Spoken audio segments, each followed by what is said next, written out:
Chef Rafi and welcome to my show. Magandang araw sa inyong lahat. Halina kayo sa aking show. We are making steak Tagalog. Sa kabanatang ito, tuturuan ko kayong magluto ng bistek Tagalog. This recipe has been in my family for many generations. Ito ang mga sangkap na kailangan natin.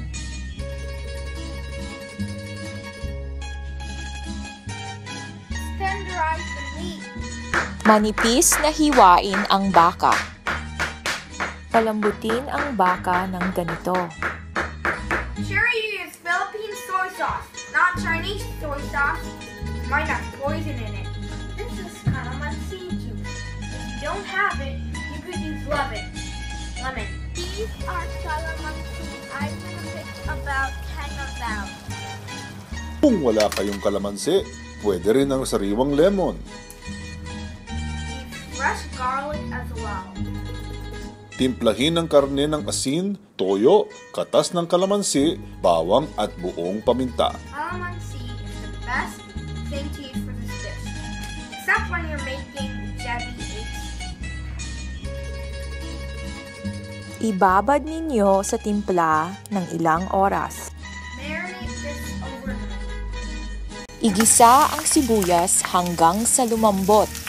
Most people like undercooked onions on their beef stick.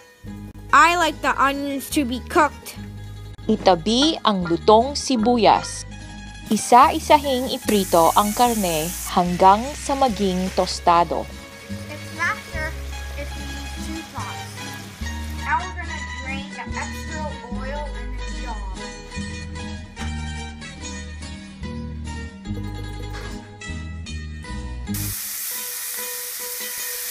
Doesn't this meat look delicious?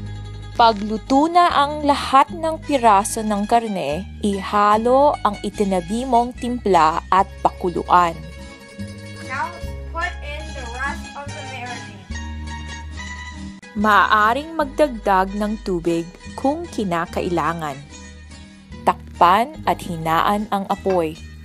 And the last thing you do is put in the onions. Ilagay ang lutong sibuyas sa ibabaw.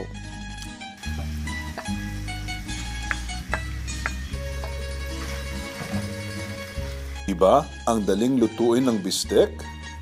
Doesn't that smell good? Time to eat. Bon appetit. Oh gosh, I'm running late. Let's try the beef stick. This is much better than the crappy food that they serve at the restaurants with MSG.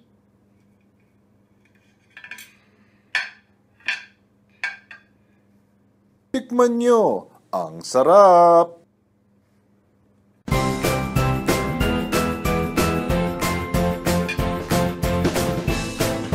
That's delicious. I have some ice cream next. Maraming salamat sa inyong pananangkilik. Abangan ang susunod na kabanata.